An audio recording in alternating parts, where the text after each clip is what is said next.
สวัสดีครับผู้ร่วมบำเพ็ญทั้งหลายวันนี้ด้วยพระมหากรุณาธิคุณจากเบื้องบนสวรรค์บารมีธรรมพระบรรพจารย์ด้วยความเมตตาของรองธรรมาธิการด้วยความทุกข์ยากของผู้นำสายธรรมด้วยความสนับสนุนส่งเสริมจากอาจารย์ชี้แนะทุกท่านขอขอบคุณผู้แนะนำรับรองที่นำพาผู้น้อยเข้าสู่ประตูธรรมวันนี้ได้พึ่งรัศมีธรรมจากผู้ร่วมบำเพ็ญทั้งหลายจึงมีโอกาสมาร่วมศึกษาธรรมกันครั้งหนึ่ง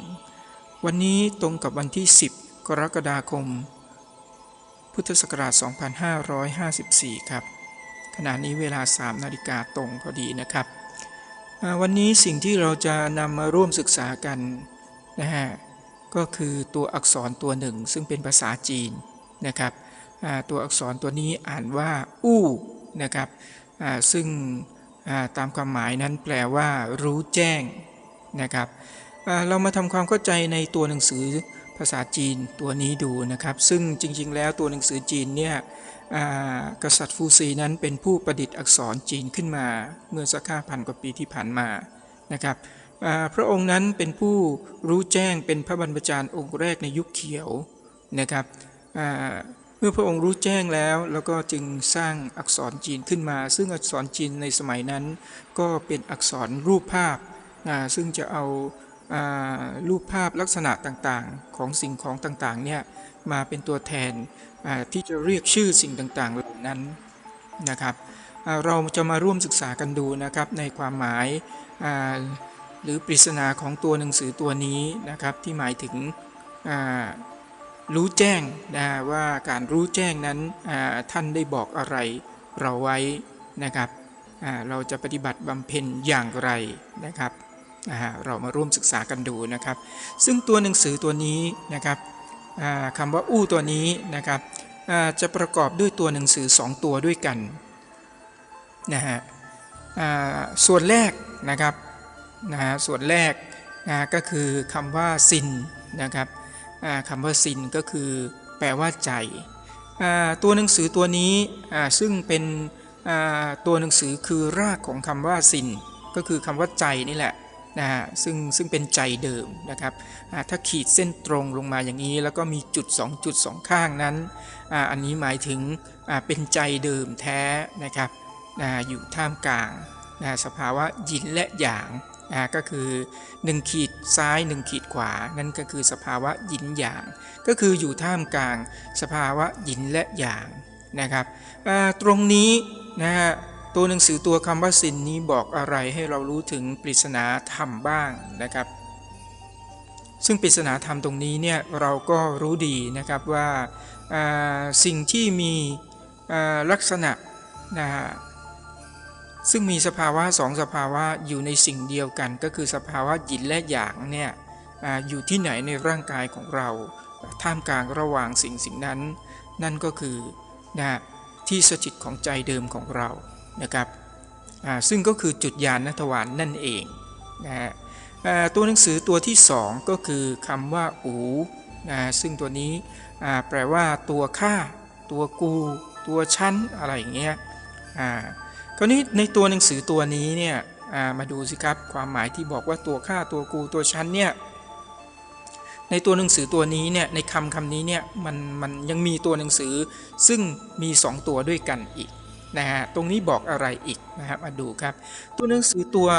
ที่อยู่ด้านบนนะครับตัวนี้ก็คือหมายถึงเลข5ซึ่งเป็นเลข5ของภาษาจีนนะครับหมายถึงเลข5ก็คือบอกจำนวนนั่นเองนะฮะว่าคือจำนวน5นะครับส่วนตัวข้างล่างนะครับอ่านว่าโคนะครับอ่านว่าโคแปลว่าอวัยวะหรืออายตนะก็ได้นะครับหรือปากก็ได้นะครับเป็นช่องทางเป็นอวัยวะเป็นอายตนะนี่แหละนะครับเมื่อรวมความหมายแล้วก็หมายถึงอายตนะทั้ง5นั่นเองนะครับซึ่งอายตนะทั้ง5นั้นมีอะไรบ้างนั่นก็คือมีตาหูจมูกปากแล้วก็กายนะครับนี่คืออายตนะภายนอกนะครับที่เราสามารถมองเห็นสัมผัสได้ก็คืออยู่ที่ร่างกายของเรานี่แหละนะครับนี่คืออายตนะทั้ง5นะครับตัวหนังสือ2ตัวนี้มันรวมกันอยู่ นะครับเราดูลักษณะของตัวหนังสือตัวนี้ซึ่งตัวแรกนั้นหมายถึงซินก็คือใจเพราะฉะนั้นการดำเนินชีวิตหรือผู้ที่ดำเนินถึงซึ่งความรู้แจ้งหรือเข้าถึงสภาวะเดิมแท้ของตนแล้วนั้นเขาดำเนินชีวิตกันอย่างไรหรือปฏิบัติธรรมหรือบำเพ็ญธรรมอย่างไรนะครับตัวหนังสือมันบอกให้เห็นชัดเจนแล้วว่าไม่ว่าเราจะทำอะไรก็แล้วแต่หรือเราจะใช้อายตนะของเราก็แล้วแต่ไม่ว่าจะเป็นส่วนหนึ่งส่วนใดในทั้ง5ส่วนนี้นะครับนั่นก็คือเราจะต้องมีใจเดิมเป็นประธานใจเดิมเพราะฉะนั้นใจเดิมอยู่ที่ไหนใจเดิมก็อยู่ที่จุดญาณทวารเพราะฉะนั้นก่อนที่เราจะทำอะไรก็ตามแต่เราก็จะต้องตั้งใจลงตรงจุดนั้นก็คือสำรวมใจกำหนดใจของเรากลับมาที่จุดนั้นเริ่มต้นตั้งมั่นใหม่นะครับถ้ามันกำลังสับสนวุ่นวายอยู่เนี่ยเราก็เรียกมันเก็บมันกลับมาสำรวมมันกลับมาย้อนมองมันกลับมานะครับกำหนดลงไปตรงจุดนี้นั่นก็คือให้มันรวมอยู่เรียกว่าเป็นจุดโฟกัสเป็นจุดศูนย์รวมกลับมาเพราะฉะนั้นใจที่มันฟุ้งซ่านออกไปทางตาหูจมูกลิ้นกายเนี่ยเรียกมันกลับมาเก็บมันกลับมาเพื่อให้มันเป็นประธานเพราะนั้นถ้าเราดำเนินชีวิตโดยที่เราทำอะไรก็สักแต่ว่าทำไปโดยที่เราไม่ได้เก็บไม่ได้สำรวมหรือไม่ได้ย้อนมองสองตนกลับมาที่จุดนี้ไม่ได้มีสติรู้เกิดขึ้นสิ่งที่เราแสดงสิ่งที่เราก็ทำออกไปนั้นก็เป็นจิตปุถุชนซึ่งเป็นจิตที่ตกอยู่ภายใต้กฎแห่งกรรมเพราะนั้นสิ่งที่เราก็ทำอะไรออกไปก็แล้วแต่ก็ก่อให้เกิดเหตุต้นผลกรรมนะครับทุกสิ่งทุกอย่างนั้นแล้วก็มันก็จะก่อให้เกิดการพอกพูนของอัตตาความยึดมั่นอุปทานขันธ์ความยึดมั่นถือมั่นตรงนี้เนี่ยเกิดขึ้นแล้วมันก็จะก่อให้เกิดกิเลสตัณหาความโลภโกรธหลงต่างๆตามมาอีกมากมายนะครับเพราะนั้นผู้ที่ดำเนินอยู่ในสภาวะแห่งธรรมหรือผู้ที่รู้แจ้งในจิตเดิมแท้ของตนเองแล้วนั้นทุกขณะจิตเขาก็จะประคองรักษาจิตหนึ่งตั้งมั่นอยู่ที่ตรงจุดนี้ซึ่งไม่ออกห่างเลยนะครับทุกขณะจิตแล้วนั่นคือผู้ที่บรรลุแล้วนะครับแต่วันนี้เราเป็นผู้ที่ยังบำเพ็ญอยู่ก็คือพูดง่ายๆเมื่อใจมันหลุดออกห่างจากจุดศูนย์กลางไปเราก็จะต้องเก็บมันกลับมาย้อนมันกลับมาสำรวมมันกลับมาตรงนี้แหละครับจึงเรียกว่าการบำเพ็ญ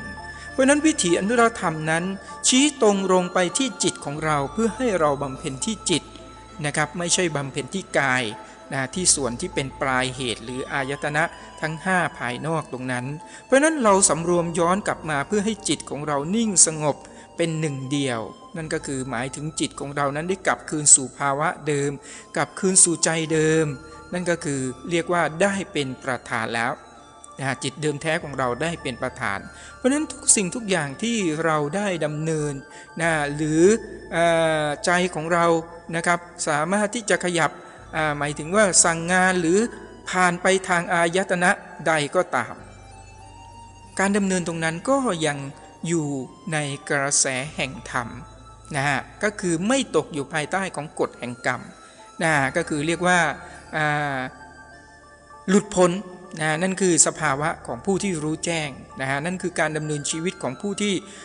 ดำเนินอยู่ในทางสายกลางนะครับเพราะนั้นทางสายกลางตรงนี้แหละครับนี่คือสิ่งที่พระพุทธจี้กงพระอาจารย์ของเรานั้นได้ทรงชี้แล้วก็ยืนยันถ่ายทอดให้เรารู้ถึงจุดสถิตของจิตญาณเพราะฉะนั้นการที่เรารับธรรมะหมายถึงเราได้รับวิถีอนุตตรธรรมก็คือไตรลักษณ์3ประการนะครับเพราะฉะนั้นการดำเนินชีวิตของเรานั้นเราจะปล่อยให้จิตของเราออกห่างจากความเป็นกลางไปไม่ได้เลยเพราะฉะนั้นเมื่อไหร่ที่เรารู้ตัวว่ามันหลุดออกห่างไปเราก็จะต้องรีบเก็บกับมันมาอยู่ที่ตรงจุดนี้เป็นหนึ่งเดียว